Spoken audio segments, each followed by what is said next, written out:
This is Trend Following Radio, where great thinking comes alive.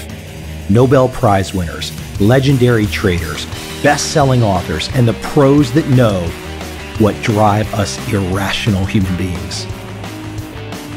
I am your host, Michael Covel. Not filtered, raw, honest. That's my passion.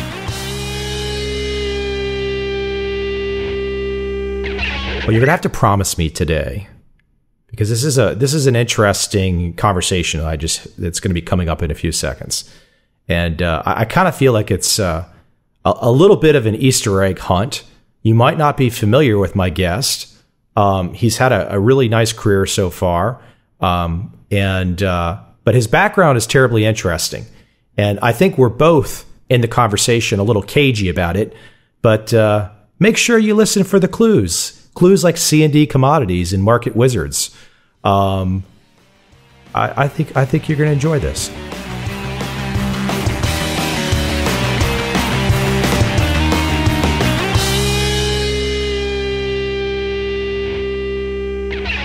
So today on the show, I have an interesting guest, and I hopefully he'll correct me if I'm wrong. But Francisco Vaca and I met, I believe, in Key Biscayne, Florida, at a Managed Funds Association event. And I believe he approached me, I think, and I was just standing there probably lost by myself looking at the sky or something, like that effect. But anyways, Francisco, is my memory correct? Is that where we met? Yes, that's pretty much correct. I am trying to remember the year. I'm going to say it was 2008, Feb 08 or so, which is typically around the time they have it down there.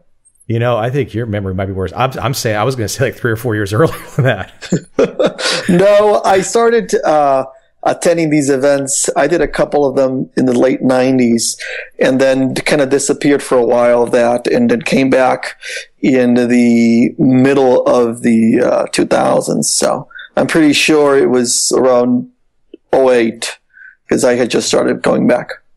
Well, I think your interview today, our conversation is going to be fun. I think you bring a lot of different things to the table for the listener. I think you will inspire new traders out there that perhaps don't have the ambition or stick-to-itiveness to give it a shot. Now, some of your background might scare them because they're going to say, "Oh my gosh, I didn't go through that educational rigor." But I think that also for the investor out there, I think your performance and I think how you've done over the years is going to inspire. And what I like to do with these podcasts is I think sometimes it really helps to get back to the basics. And before we even, if you'll allow me, before we even get to some of the more public background that you have, I'd love to know what you were like as a teenager. What were you doing at 10 or 11? I mean, here you are today. You're a fund manager. You've been doing this for 15 years. So what were you doing at 10 or 11, 12? What was your life like? Well, first, Michael, let me start with thanking you for the opportunity. I very much appreciate being one of the many that has the privilege of being interviewed by you. So thanks a lot for that. Well, to your question, when I was, a teenager, first of all, I was in Mexico. I lived, that's where my parents lived. I had been going back and forth between the U.S. and Mexico. But around that age, I lived in Mexico, in a small little town in central Mexico. Technology-wise and many different capability-wise, there were pretty much virtually none. So all we had, it was like the public library and the chess club. So those are the two things I did routinely. I played a lot of chess in my teenage years, and I studied a lot of math, which was really that, and running around chasing a soccer ball were the only things to do back in those days. I thought you were going to tell me he was running around chasing cute Latino women. No.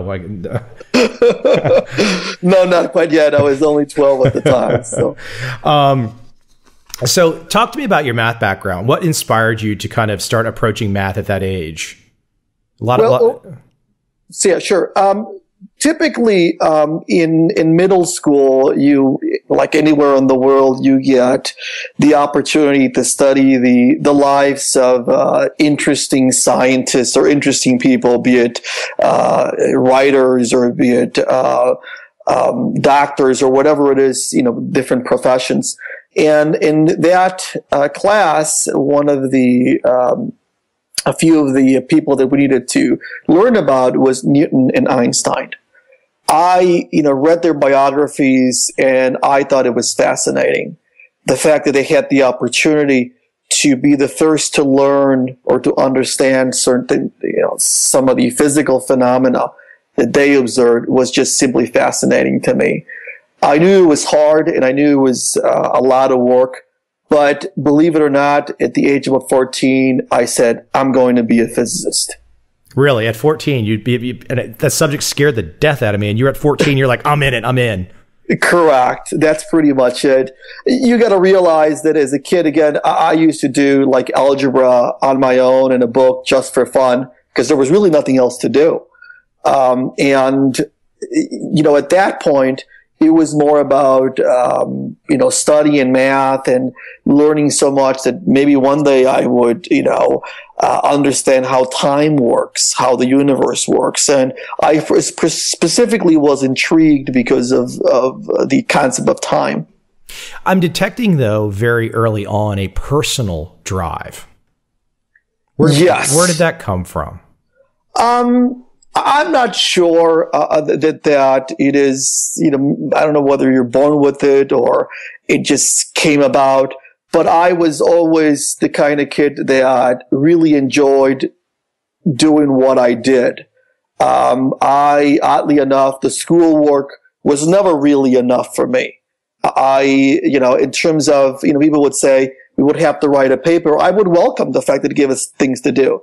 Again, I go back to those days, and if you're there, we didn't have iPhones, internet, computers, just barely calculators, and those were super expensive, and only the really rich kids in town would have them.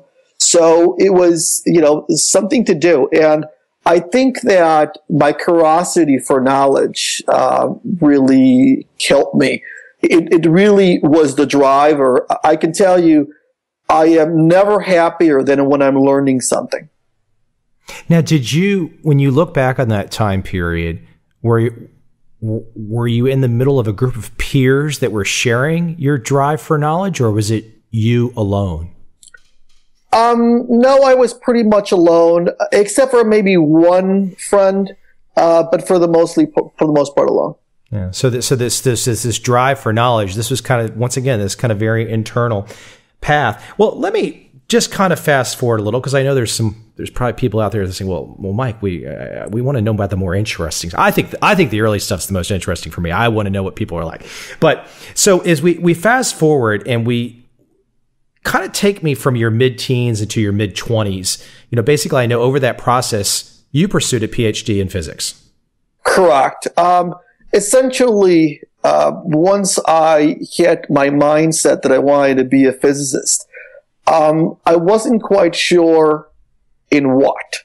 And when I look back in those days, I don't really remember understanding, what is it that I'm going to study. I kind of like the idea of trying to study time, but I wasn't sure what that meant. I had, started in the Chicago public schools when I started, kindergarten. So I was here at my early age in Chicago. And one day I opened a book, physics, and there was a picture of a gentleman near a computer terminal at what is called the Fermi Particle Accelerator just outside Chicago. And I was around maybe 15 or so. And I said, wow, that seems like a really cool job. That's what I wanted to do. So at that point, now I had at least a goal and a place to work, and it was just a matter of how to get there. So the first thing is where to go to school. I was a Mexican citizen at the time, and being in Mexico, education is free. So I did my undergrad in Mexico, finished up the undergrad, and then came back to the U.S. and did a master's and a Ph.D. at the University of Illinois at Chicago, which had connections to Fermilab, which is what I ultimately wanted to work. So that was kind of the line. During the whole process, there was a lot of math involved, and I particularly was driven to math more so than the average physicist. And this could be because in Mexico, they don't pursue, or they don't have, at least when I was there, separate programs for physicists and for mathematicians. Basically, it's one core set of courses. So I kind of took both because I had to, to graduate. But that really set me up for a great deal of studies in math. So by the time I came to studying particle physics, I had a great fundamental basis for statistics, for example, which is a great tool that you need when starting particle physics. So if I'm moving forward, and I want you to kind of keep explaining this, you set your goal to reach this institution where you can be around all these bright folks pursuing all this advanced discovery and research. But something started to shift. There's a slight shift, maybe some questioning going on. Talk to me about what's starting to happen. And if I'm not mistaken, this is in your mid-20s? Correct, mid-20s. A couple of things happen, and all of them sort of independently. And first of all, I should mention that in the back of my mind, I always liked and was intrigued by the financial markets. Again, I am a person that, without knowing much of something, could be just simply intrigued and look at it from afar. Kind of in the example of, finding the picture of physicists in a book and deciding that's what I'm going to do. When I was growing up, I used to walk by at my hometown, actually my college town, this brokerage firm. And I thought it was really cool, the fact that they had all these screens and all these clocks, but I didn't know what they were doing. Nonetheless, it was intriguing. Again, this is the era where you had to learn it at the library. There wasn't any internet or anything. You could quickly figure out what people would do. And at the same time, I had that in the back of my mind. So I'm doing my Ph.D. in particle physics. And there is the opportunity of investing. Now, that came about because I had won a fellowship or a scholarship, which entailed something like $1,000 or $1,500. And when I went to my bank to deposit the check, somebody approached me about what I was going to do with the money. And I wasn't sure. So after a conversation there, she mentioned that I could open a brokerage account, invest, and so on. Trouble. Exactly. So given that I had this in the back of my mind that it was a cool thing to do, I said, okay, I'm going to open the account. So I hand her over my, let's call it $1,000. And, soon after I get a phone call and they said, you should buy this stock. I still remember the name. It was Occidental Petroleum, symbol XYZ. It's still out there. And that's how I bought my first stock. I don't know that I actually bought it, but meaning that I did anything to select it. I simply agreed with my brokerage lady at the time. And she made it, would you make $1 million from that? How much would you do? No, I actually lost a little bit of money, maybe $100 or something. But I remember how disappointed I was by the fact that she seemed to have lack of control over the investment. And that I thought, being a scientist, a physicist, where everything we did was tied to something, so some calculations, some law, some understanding. How was it that she had no control? When you say no control, what do you mean by that? So people could follow. I would call her up, see how my investment was going, and she would say, "Oh, it went down," and I would ask her why, and she would give me some story. And after a while, I basically understood that these were all maybe not made up stories, but that in reality, it was hard to pin down that was the reason I had lost money. So these things were, in retrospect, very easy to sort of explain or tie into the price of the stock, but not ahead of time. And I thought that maybe she was just not competent, right? So I decided to begin to study this. I said, wait a minute, there's got to be a better way. And I began to, like I did, in my early days with algebra and other things, I began to go to the library. I began to read books as much as I could read. And after a couple of years, I began to understand what was real, what was not, what was a lot of false information out there. And I basically fired her and took it over. Now, what year would we have roughly been in? Because can you tell off the top of your head? This is about 1993, 1994. When you're doing all the reading and whatnot? Correct. Okay. Correct. Now, are there any book titles you remember off the top of your head that you were reading at the time? Not off the top of my head, but I know I read a lot. I could probably, I'm sure I still have some of these in a box somewhere. A lot of them was just misinformative, really, which is something you don't realize.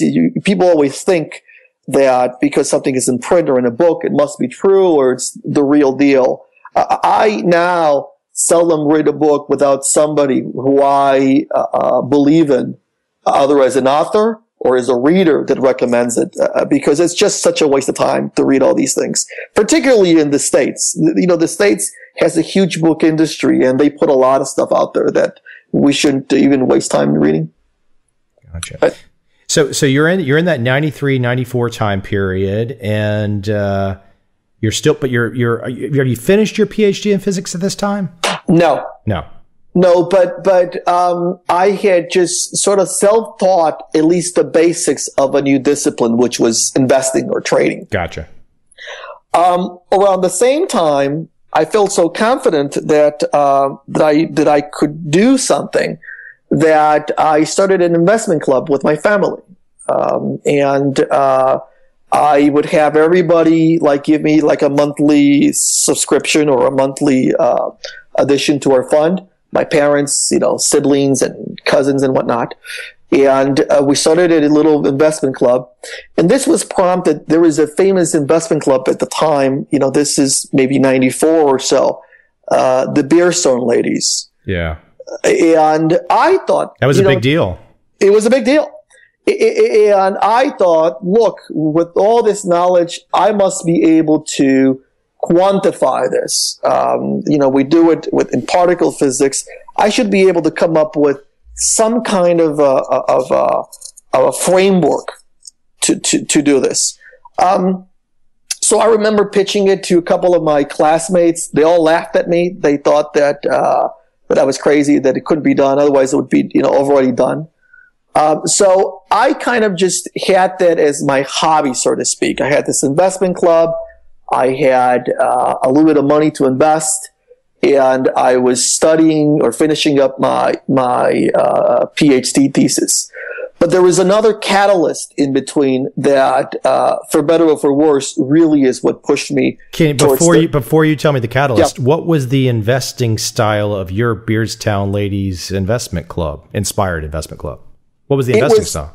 It was all purely quantitative. I didn't know it at the time, but it was simply trend following. Okay. I'm sorry. I didn't mean to interrupt. I want to make sure people could follow along what you were doing at the time. Correct. I had not, didn't understand it at the time, but my conclusions as to what I was drawing from mathematically basically were trend following concepts. Gotcha. Okay. Yeah. So you're on to your third independent point that's attacking your life at this moment. Correct. At this point, I'm still a pretty happy physicist, studying particle physics, still get, emotional about remembering the nights where you're at the lab in the middle of the night and you're the first one in the world to detect the signal on something. That is, to me, to this day, a big privilege, huge privilege.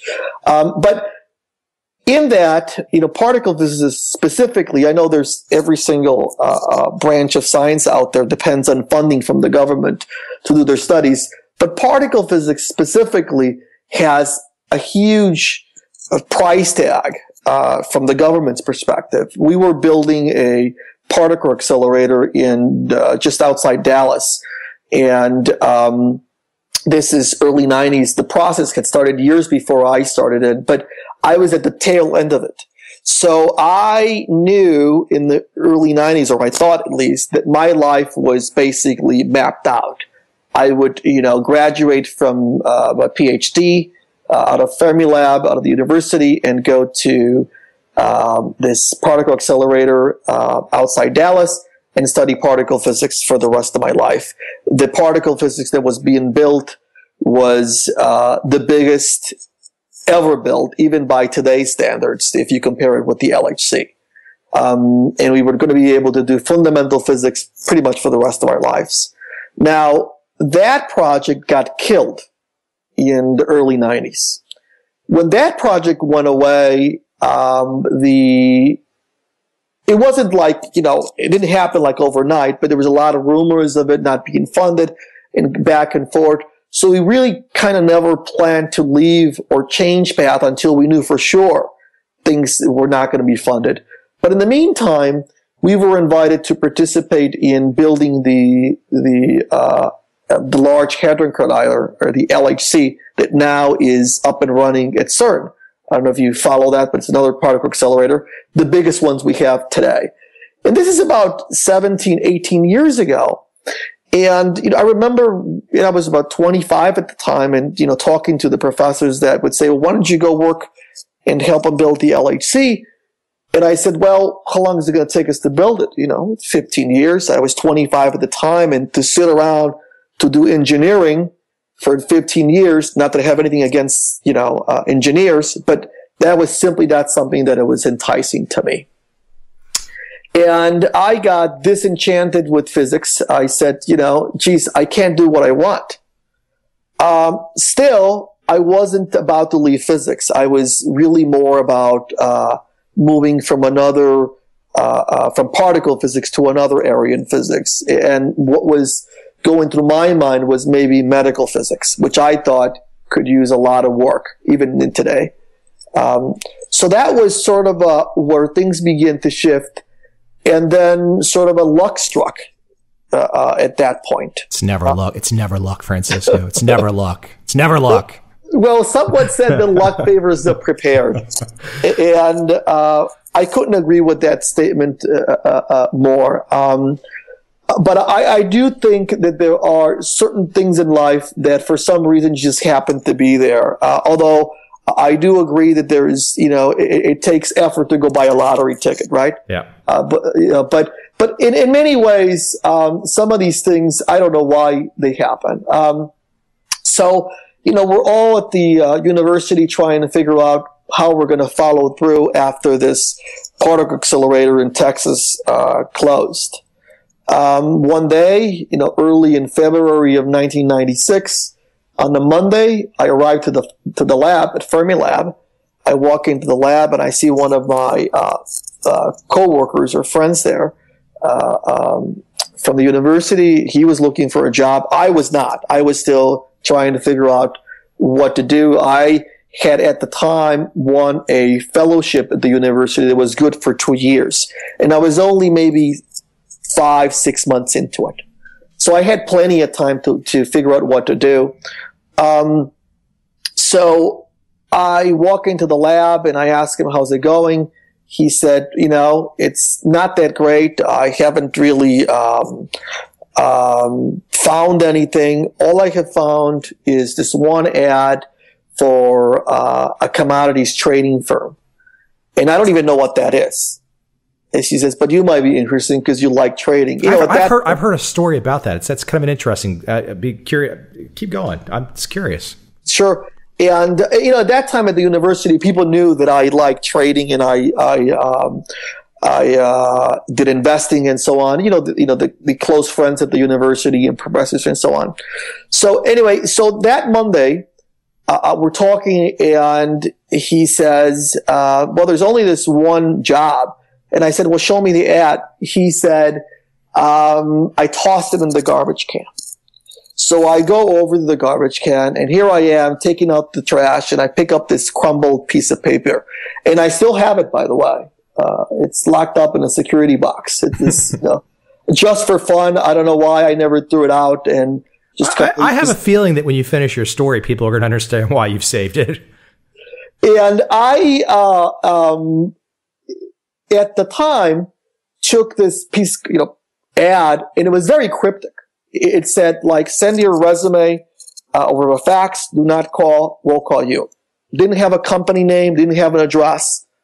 So I found it a bit awkward. But as I was, thinking about it, I said, I'm just going to write it up and send in my resume and see what happens. See how marketable my skills are. I got home that Monday, faxed in my resume that Monday. On Tuesday, I get a phone call saying that if I could come in for an interview, which was scheduled for the Wednesday of that week. This process started to keep in mind on Monday. On Wednesday, I go in for the interview, and on Thursday, they offer me a job. 1996, as people follow along. That's correct. This is second week, February 1996, a Thursday. That was one of the longest days and nights of my life. I was just offered a job, which I had just found out was to work at C&D Commodities, one of the pioneers in trend following and in futures trading around the world, by two of the pioneering inventors of many of these techniques that we now seem to think are normal to use. And I had just learned about it that day. It all hit me the same day. The salary was 4 times what I was making as a graduate student just 6 months before. So it was a lot to think about. Remember, I wanted or had the idea of maybe doing medical physics. And here I had the first time I applied ever in my life for a real job. I was basically offered a job in, literally a couple of days. Now, as you hear about this and you meet these nice guys at this well-established firm, they're going to hire you on. Had you ever done all your reading before? Had their names crossed your docket? No, not at all. I early on in my research read that futures trading was extremely risky. That 90% of the traders lose money. And that statistics was so scary to me that I said, I'm not going to do this. The 10% the 10% that were winning wasn't the motivation. It was the losers. It was the losers. I said, can I become one of the 10%? How long is it going to take me to figure it out till I'm at the 10%? And to me, it was basically like playing poker.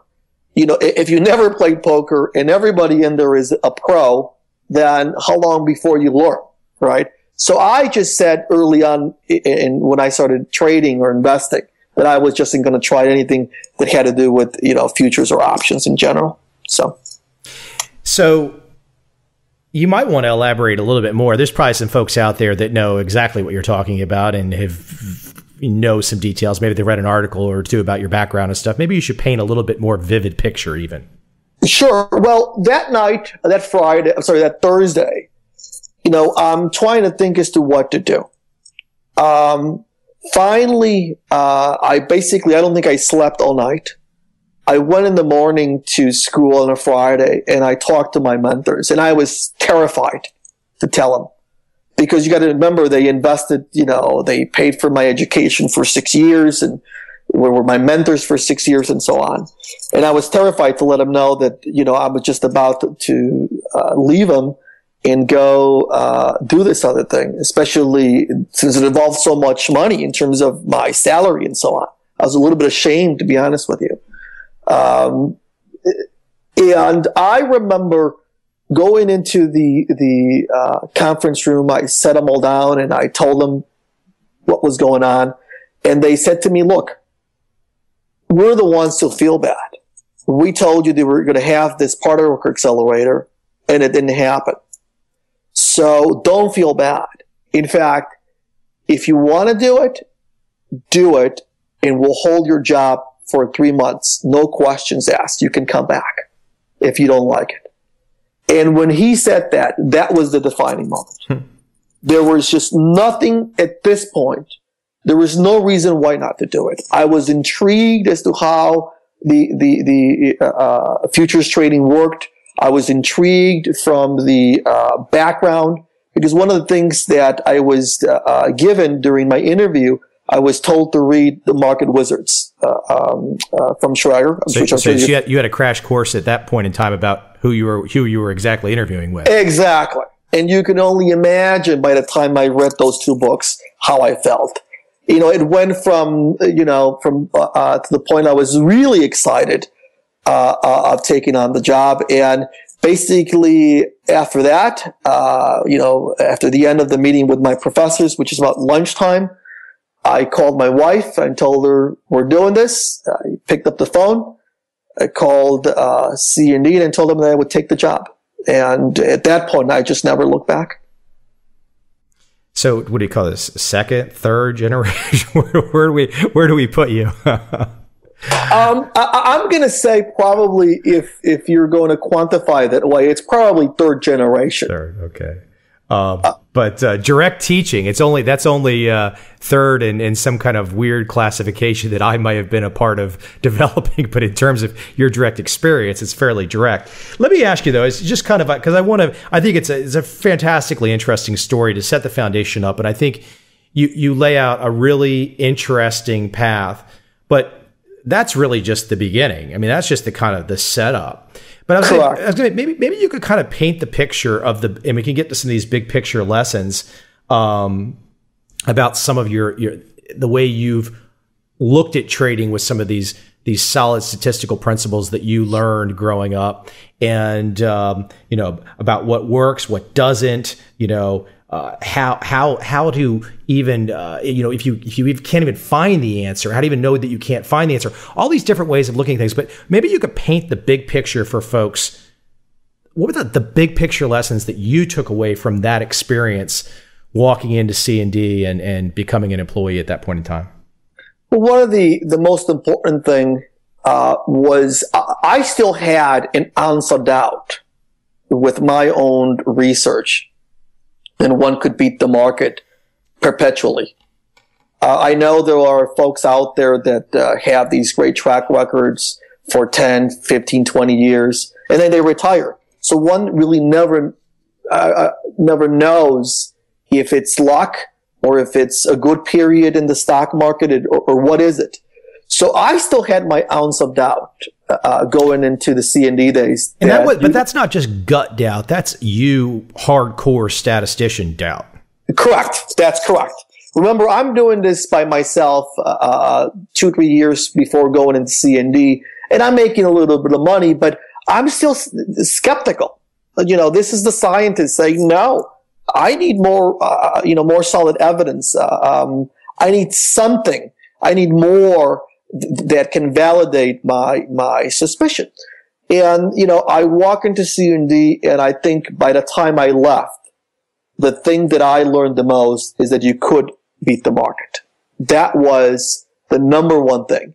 Once you believe you can beat the market, that's really when things begin to change. I think that a lot of traders go out there believing they can, or they think they can, and then something happens. They have a drawdown or they lose money, and then at that point they go from believing they can beat it to believing it can be beat to believing they can't do it, and they lose interest or stop trading or start changing their trading style or drifting away.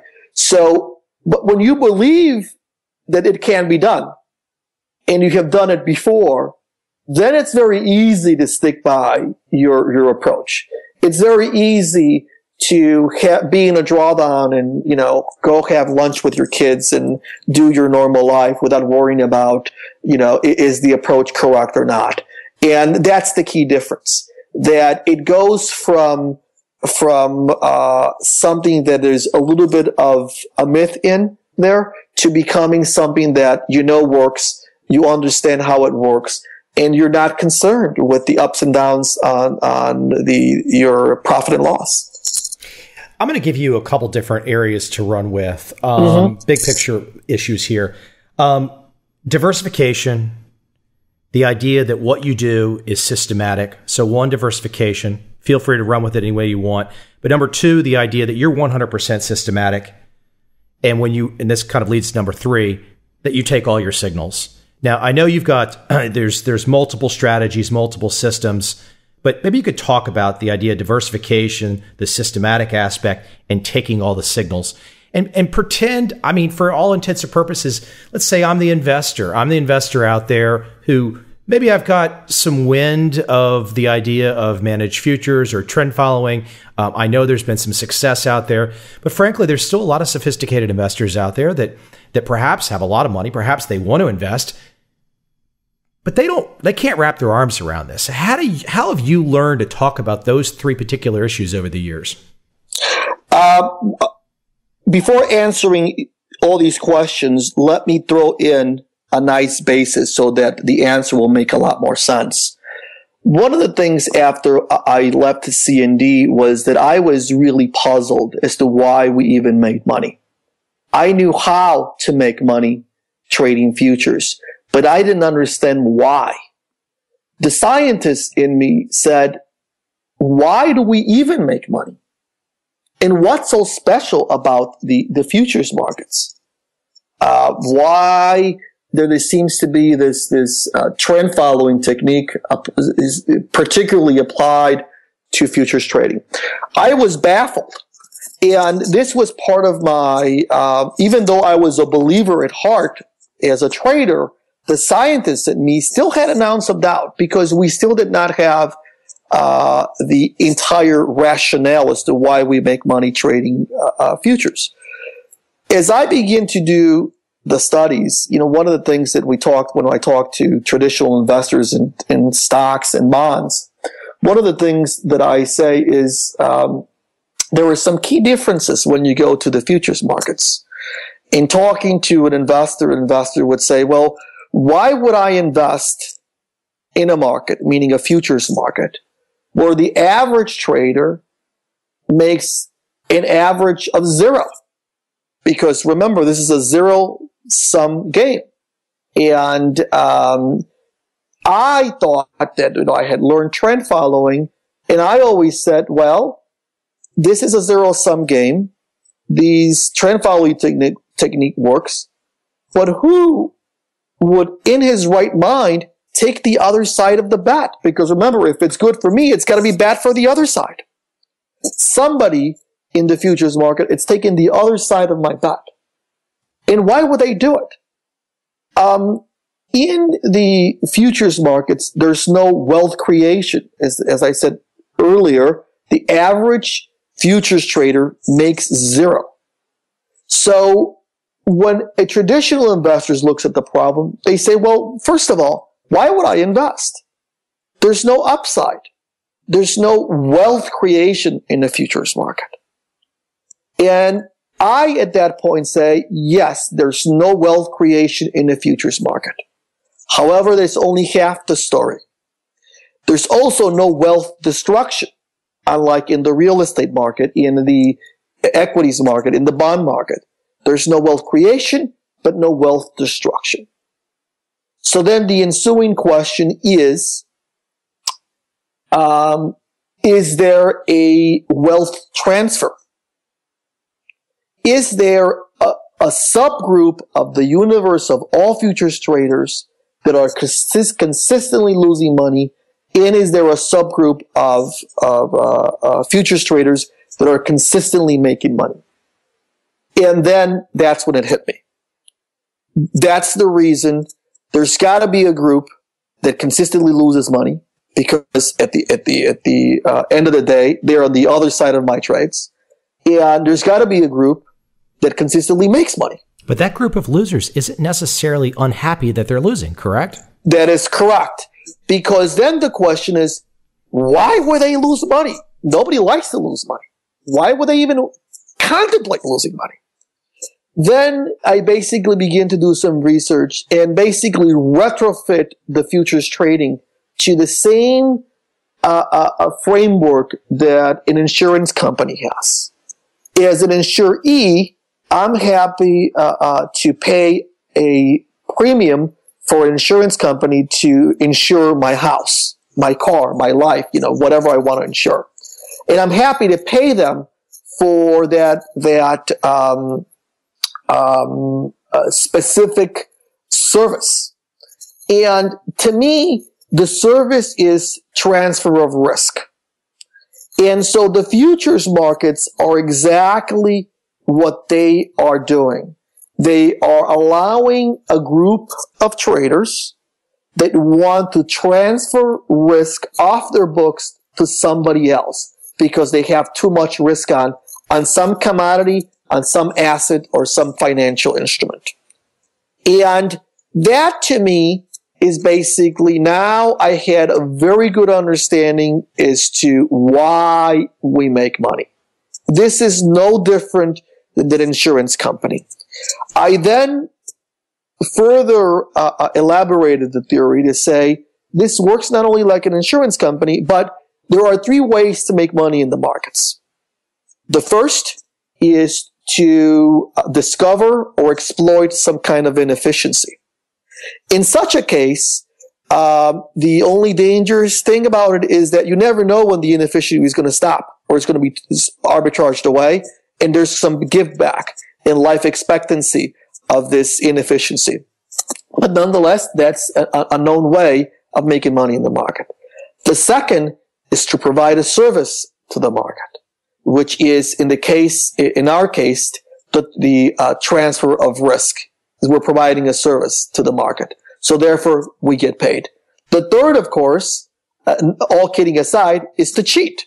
If you cheat, you can still make money in the market. But we all know how that, ends.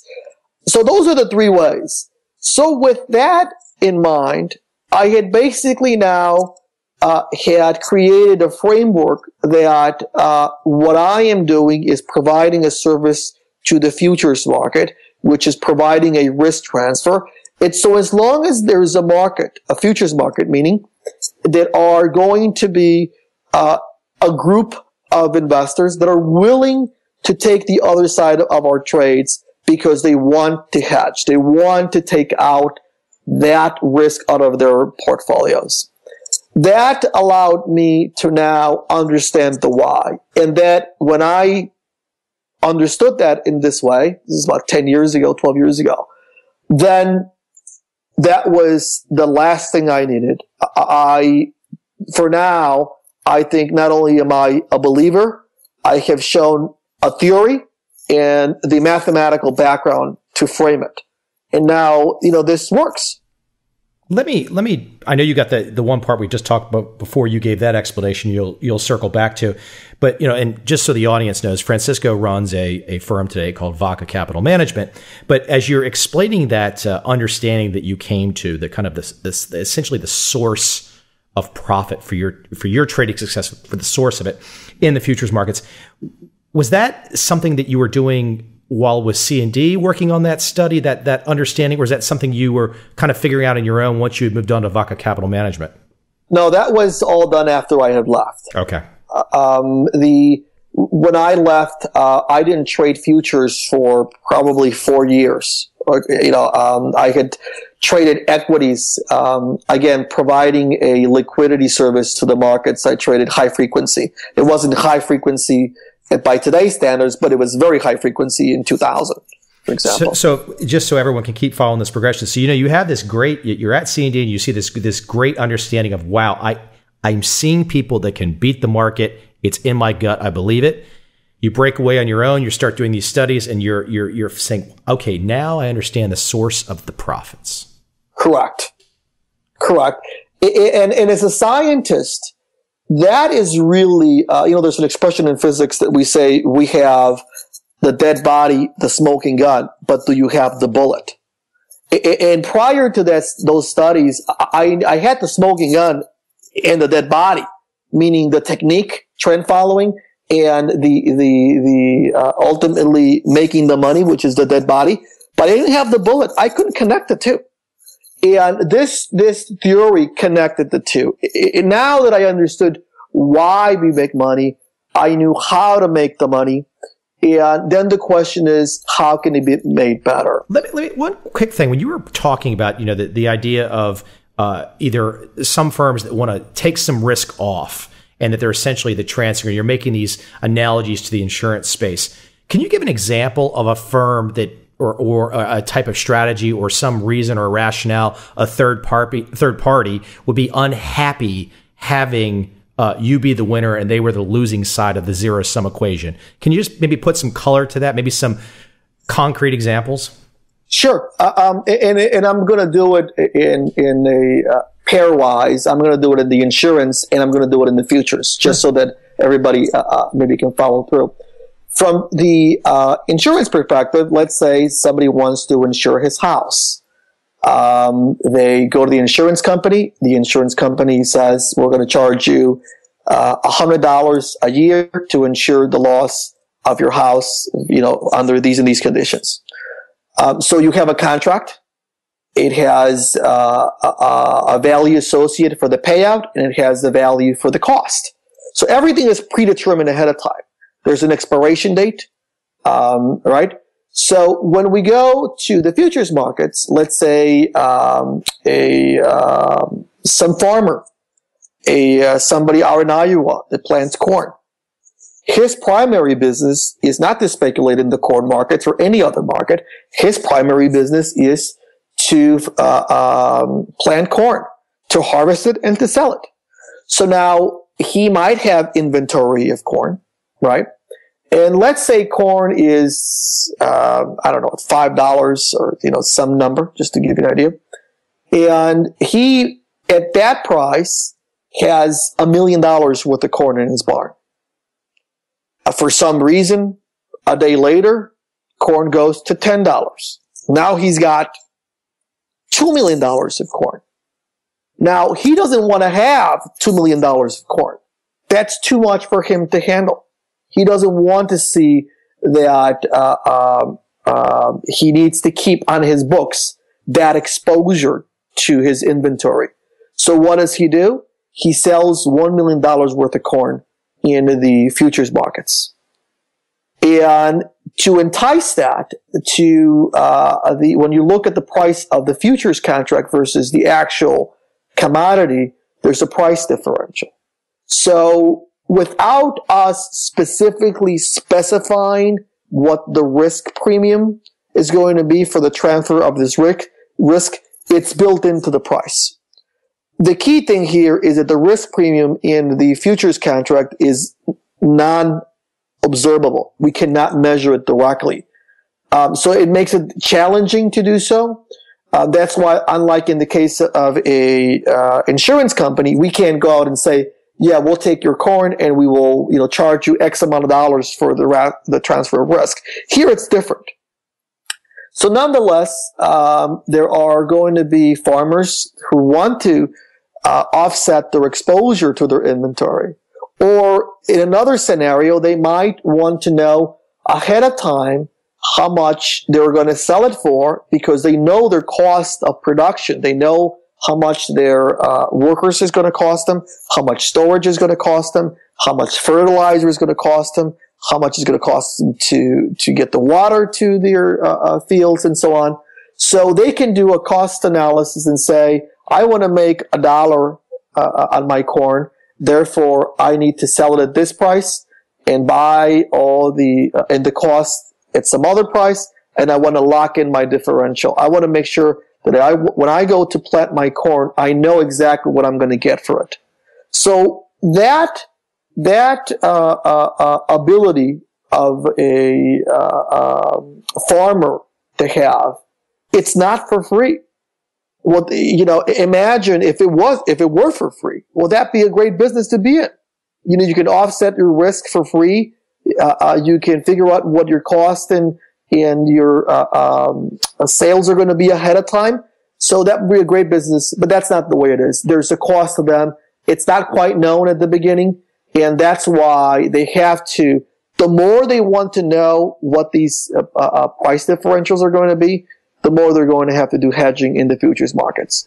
And somebody has got to take the other side of that hedge, right? Well, you just brought up a great point because I think and I think you'll see where I'm going with this. And in the news today, everyone hears this, whether you're an inexperienced new trader or you're a sophisticated trader or you're an investor, whatnot.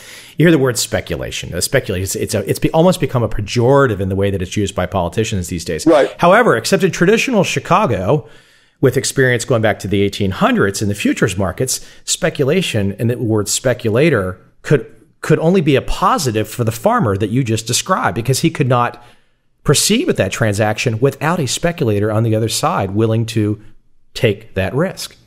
Correct. In fact, if I were ever go to Congress, I like to explain to them, how the analogy is for the insurance, and they don't seem to care much or use any pejorative, such as speculators to the insurance company, and they're doing exactly the same thing. Yeah. Well, that's politics, though. I think everyone uses exactly. Yeah, everyone uses these things for whatever reason they have. Well, listen, I don't want to hold you all day today. I think everyone that's going to be listening is be like, oh my gosh, I want Francisco as my teacher. But let me bring you back, because I want to bring you up to your current day at Vaca Capital Management. And as I mentioned a few minutes ago, these big picture points, I think you could probably have fun with elaborating some of these, because I think it'll help to delineate and differentiate perhaps you today, your firm today. And like I said, we were talking about these big picture issues of diversification, the being 100% systematic, which dovetails into the idea that you take all your signals. And once again, I'm just the investor, whether inexperienced or experienced, and I want to know what those three things mean from Mr. Vaca. Absolutely. And hopefully this now will make more sense. Now that we have a economic model as to why we make the money, we know how. Well, then it's a question of taking all the signals. We don't predict the markets. We don't know what they're going to do. I don't know when the next big trend is going to start. And those that pretend that they do, I think they are truthfully speculating. We know that we're harvesting the risk premium. So every time we take a bet, we're taking a little bit of that risk premium out of the market. And every single one of those is worth something. And because we don't know how much they're going to be worth ahead of time, as I explained earlier, we have to take them all. There's just no way we could afford to miss one trade or one signal, because you never know which one is going to be the best one. Now, going back to diversification, or again, now that we have a model to understand, well, we want to take not only every signal, we want to take as many signals as possible. And to do that, you're going to want to trade every single market as possible. It doesn't matter whether it trades in, Japan or Australia or, anywhere in Europe, or you just want to trade every single market you could get your hands on. Why? Because you are, again, providing a risk transfer. So you want to have your risk as diversified as possible. You don't want to be exposed to just only droughts in grains. You don't want to be exposed to financial crises that might twist the credit markets. You don't want to be only exposed to equities markets. You want to trade everything, because the risk can start anywhere on any one of these sectors. So diversification is key to making your portfolio better. Remember, all you're doing is risk management. So diversification is the only thing that you're going to get, not only for free, but it's a great necessity to making sure you stay in business. Let me take it to one other area. When traders such as yourself, trading mechanical type systems, often with, and I know this is not the only type of system that you have, but I know you have trend following systems in your arsenal. But a lot of these systems seemingly do very well when the rest of the world, or at least the world that is long equities, is not doing so well. And what seems to happen over the years is there's this, people don't like to think that it happens. The 100-year flood really happens seemingly every couple of years. But there's this tail risk that traders such as yourself seem to grab and seem to capitalize on. How do your strategies, and maybe you could talk to the industry as a whole, why is that happening? What about these strategies is allowing, in your words and how you would explain it to somebody, allowing those tail events to be great profitable events when a lot of the rest of the world perhaps is sitting around going, oh my gosh, the world's ending, everything's melting down. And then there's these like quiet futures traders sitting around going, not telling anybody that we just had a great month. Correct. I think there has been some general, I guess, conversations around tying in that managed futures and generally does well in periods of crisis. Generally speaking, I don't necessarily subscribe to that. I don't seem to think that one necessarily determines the other, because there's events or periods of time where that doesn't quite pan out. I do think that it's truly different, meaning that here, going back to your point, diversification. Just because the stock market is doing bad doesn't necessarily mean we're going to do good, but doesn't necessarily we're going to do bad either. We could potentially do good. There are times when we do good. And so the key thing is you want to have things that are as diversified and as uncorrelated to your traditional portfolio. And I think managed futures does that. Again, without guaranteeing that we will do well in the next crisis, although it does seem like we do well every single crisis, I always want to make sure to my potential investors, they don't take it as a given. Because as a managed futures manager, I want to make sure that I don't promise something that doesn't happen the next time we're in this situation. It is possible. In fact, it has happened several times in the past. I'll give you another one of these things that sometimes gets thrown into the mix. There's studies that say that managed futures does primarily better in the second half of the year than in the first half of the year. The year only has two halves, and it's obviously statistically it's going to do better in one of the two. But I don't think that it doesn't really matter which one of the two. I think that the investor should see it as a truly different and diverse investment from many of their current investments, such as real estate, such as long equities, long bonds. And perhaps when the crisis comes, we may not only not suffer losses, but actually do quite well, which is something that's really welcome in a period when the stock market isn't doing well or the economy isn't doing well. Okay, I have one last question for you. Sure, absolutely. One kind of a wrap-up question, kind of a wide-open type thing. So, and put you on the spot a little bit. So, sure. You get off the phone with me. We stopped talking today, and you got to talk with some folks either on your staff or you're talking to friends in the industry. What's on your mind on a typical day? What is the conversation? What's going on in your day-to-day, in the conversation that you don't normally talk to on a public interview? What's going on? What are you thinking about? I spend most of my day thinking about trading and how the profit and loss of every day happened. Try to think, was there a better way? Has something changed? Every day, every trading day, I should say, since I've started trading, I look at the reports of the models compared to our live trading. And then, we ask questions, which are, as a scientist, valid questions. Is the database I'm using too long or too short? Is it applicable now that we have all these other changes in the world? Things of that nature. So I spend a lot of my day just thinking about these things.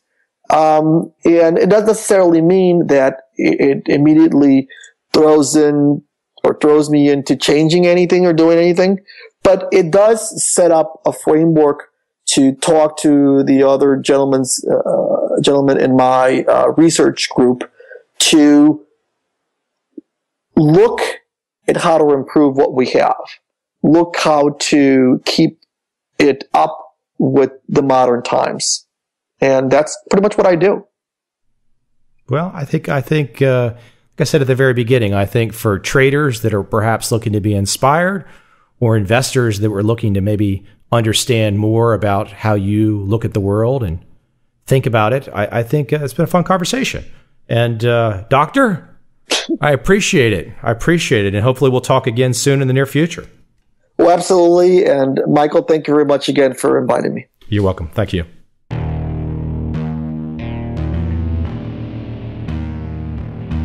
I see a time when those awake will understand how to make money in up, down, and surprise markets.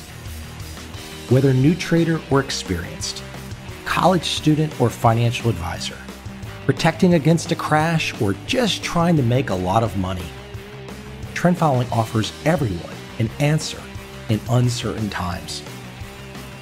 To get started immediately, send me an email, michael@covel.com. I will send you the right trend following steps to take along with my free video. But if you want to buy and hold, trust the government and trust Wall Street, this is absolutely not for you.